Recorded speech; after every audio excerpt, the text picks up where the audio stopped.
and welcome back to Lessons in Attachment. In her book, The Gifts of Imperfection, Brené Brown says, "No matter what gets done and how much is left undone, I am enough." I'm going to repeat that again. And as I read it, I want you to question whether you really live by this quote. No matter what gets done and how much is left undone, I am enough.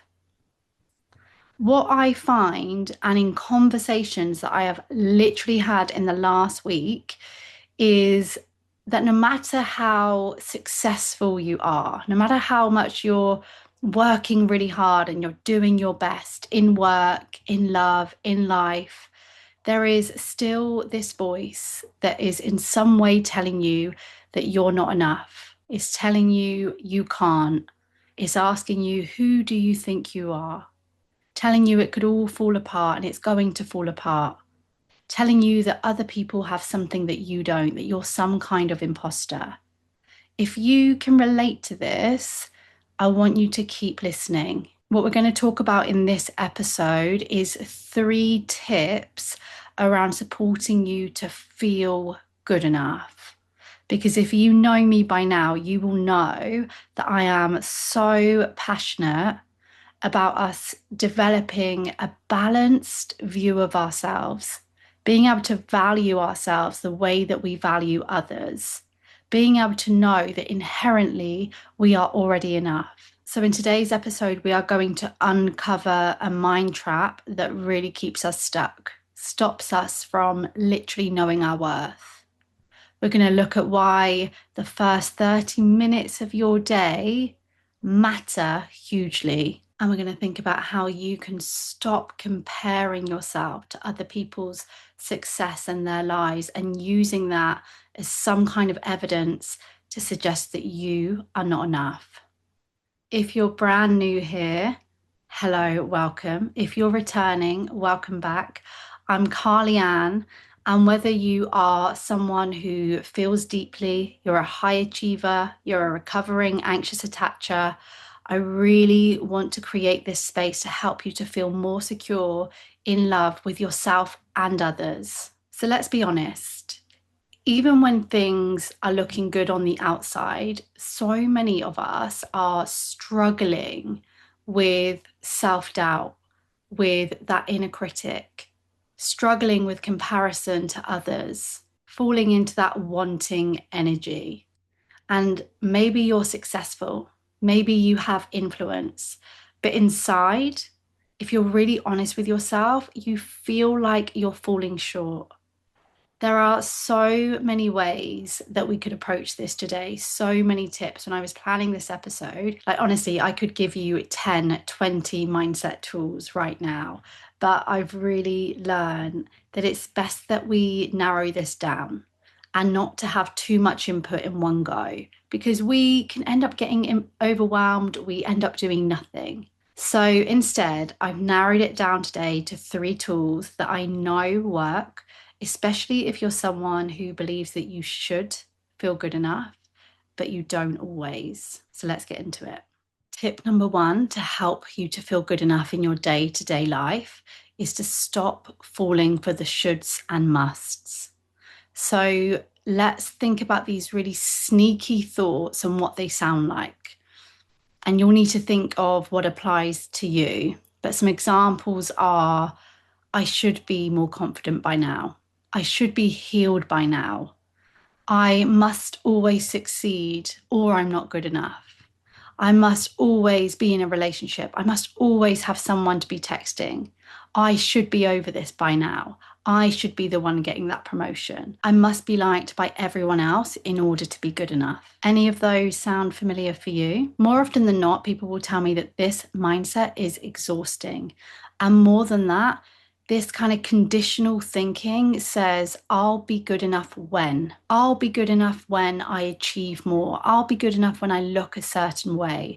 I'll be good enough when I never mess up again or my house is always spotless. The problem is when you put this kind of condition on yourself, when good enough becomes something that you have to be in order to feel good enough, it is very difficult to ever feel good enough because it becomes a moving target. You never actually arrive at that kind of perfection. I would say this is not just about mindset. This is about your entire nervous system. This is about your belief system. When you live by shoulds and musts, you're telling yourself, you're telling your body that you're not safe until you meet some kind of invisible condition. There is kind of this invisible finish line. And I'm telling you, we rarely meet it. But this is what keeps you on a loop. Sometimes you will. Sometimes the house will be perfect. Sometimes you do have someone to be texting. Sometimes someone is telling you that you're doing a great job. And in those moments, it feels so good. It's like a drug. This is what happens with gambling. You get that hit every now and then. And guess what? Those little moments of feeling good enough, they keep you chasing that same target. So you really need to be thinking about what your shoulds and musts are. Because a lot of the time, they're not even aligned with who you are. They're someone else's shoulds and musts. Can we truly be happy within ourselves if we are living by someone else's standards? Whose standards are you trying to reach every single day from the moment that you get up to the moment that you go to bed? A lot of your thoughts will pass you by, but a lot of them don't. A lot of them control you. They're instructions for how you behave, for what you do, how you feel, who you attract, how you live your life. They are instructions that are often outdated. If your thoughts are telling you, or your beliefs are telling you, and that's even deeper than the thoughts, if your beliefs are telling you, I'm only good enough if I don't do this, then that means this, then your life will start to reflect that. You'll see it in your boundaries. You'll see it in who you spend time with. You'll see it in the treatment that you accept. You'll see it in the risks that you take and don't take, your energy, your happiness, your health. And let me be clear and say it again. That should voice, the one that's saying you should and you must, it didn't start with you. It might be a parent, a teacher, society, a film you watched once, some kind of invisible standard that has managed to get into your bones. And now you've been carrying it out and living it and letting it shape your worth.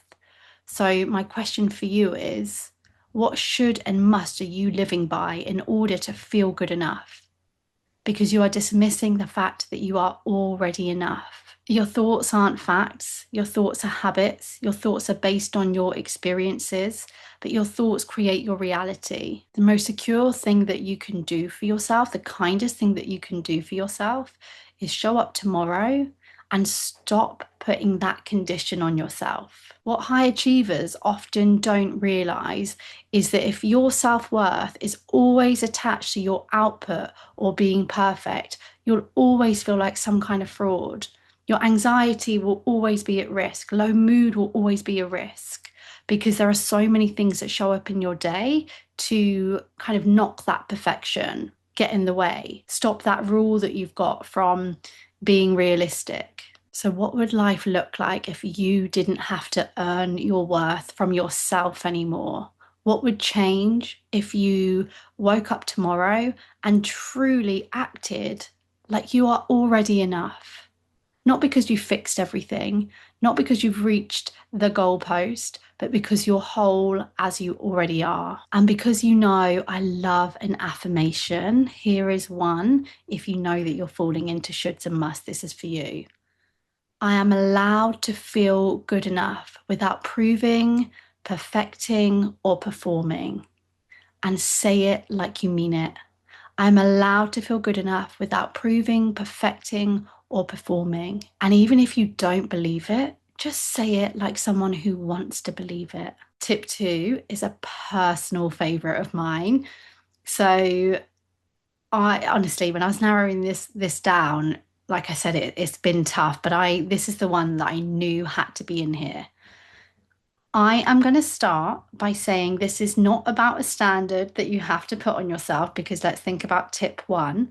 This isn't to become a chore. This isn't something that you have to do, but I want you to hear me out. I believe that the first 30 minutes of your day are so important for your well-being and for the rest of that day.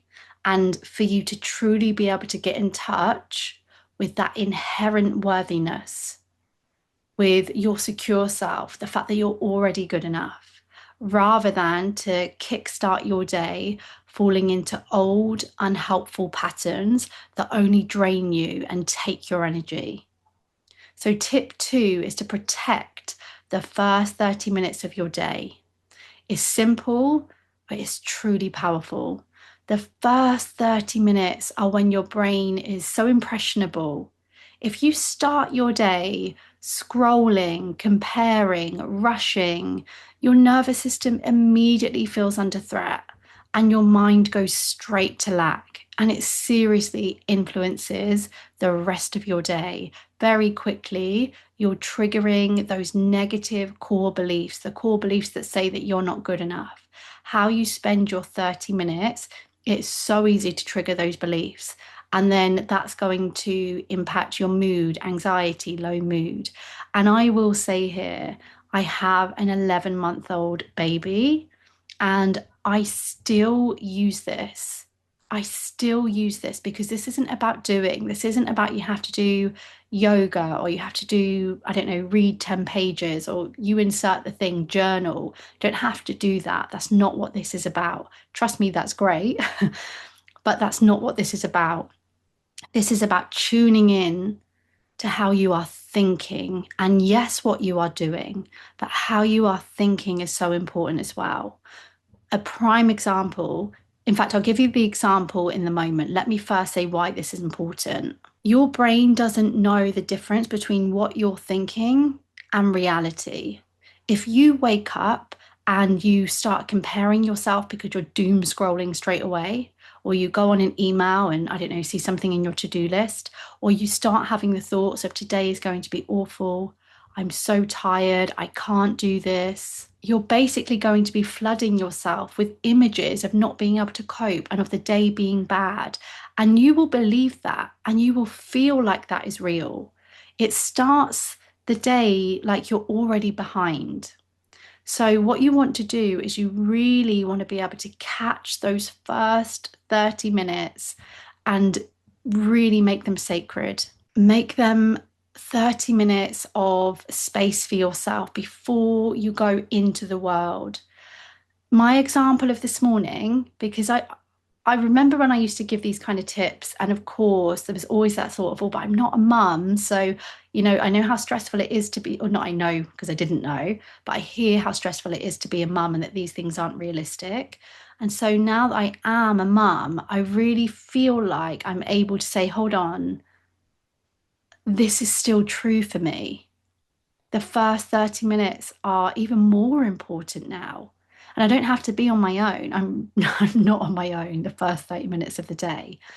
So this isn't about that you must wake up at 5 a.m., 6 a.m., even 7 a.m. You get to wake up when you want to wake up. But those first 30 minutes are crucial. This morning, yes, I got up with my daughter, but I didn't go on my phone. I played affirmations. I fed her and I just made sure that I was, checking in with my thoughts. How am I feeling? What am I thinking? Are they negative? Am I being down on myself? Making myself a nice drink to enjoy, even if it's a sip of water, making sure I brush my teeth, doing a few little things for myself, all in this 30 minutes. And you know what happened by the end of that 30 minutes? I had decided I'm going to go out on a walk. I'm not going to put the telly on. I know that's not going to make me feel good. I want to keep this going. I'm going to go out on a walk. The other thing I did do is I put a wash on as well. So just, little things like that just give you this boost. But that's not a tip for you. I'm not saying go and put, because it's not about, think of tip 1. You don't need to put a wash on to feel good enough. This isn't about doing things to feel good enough. This is about protecting your energy. What do you know is going to give you that boost? What is going to help you? What's going to stop you being hard on yourself and beating yourself up? That you need to think about yourself, because if you are someone who feels good enough because you got up at 5 a.m. or you're someone who feels good enough because you did yoga, we don't need to be filling our 30 minutes with that to feel good enough. We're just trying to think of good energy. You can get on the yoga mat, but is it coming from a place where you already know that you're good enough anyway? Or is it coming from this rigid, harsh, I should get on the yoga mat. I must get on the yoga mat. Because we can sit and we can be and we can still tune into ourselves like that. Just don't, yeah, that's what I'm going to say.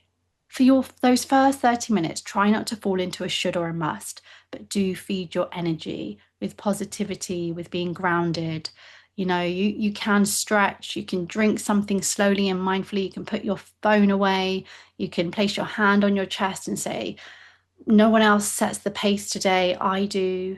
You can repeat affirmations. I can face any challenge that comes my way today. This is about starting your day feeling grounded, not like you've got to be perfect. Even if the world thinks you're smashing it, because I know that you're successful, I know it looks like you are, you deserve to feel it too. And I really believe that those first 30 minutes can help us. The third tip is to quit making assumptions about other people, about what other people are thinking about you, about the fact that you believe other people are happier and winning at life and that you're behind. The people you compare yourself to, they're probably comparing themselves to someone else as well, or maybe even to you. And where you are comparing yourself and sometimes feeling good enough because sometimes you feel attractive and sometimes you feel like you're earning more money and sometimes you feel like you're winning in some way, that gives you a little high. But is that really what we want? We want to most of the time feel inferior and then sometimes get a high? What if instead we just quit the assumptions about other people and needing to be a certain way in comparison to them to feel good enough? Let's not forget that we're seeing people's lives from the outside and we're using it to judge ourselves inside. You don't know what's going on behind their highlight reel. And so many of you and me, we've had a bigger ladder to climb, you know? When you remind yourself that comparison is usually built on misinformation or incomplete information, you can take back your power. You don't need to make yourself small. You don't need to make yourself bigger in comparison to other people's. You've just got to be the main person in your life, focused on your life. And you can offer compassion and kindness to everyone else. So I went to a talk once and someone was talking about comparison, and they said, when you fall into comparison, you say, good for you and same for me. Is that it? Good for you. Something like that. It's like, good for you and same for me. It was something like that. Wish them well and same for me. There is enough to go around. And if you continue to believe that there isn't, and you continue to compare yourselves negatively or even positively, you're getting a hit of feeling good enough, and you're just constantly going round this loop of really not believing that you're good enough. But we just want you to feel good enough.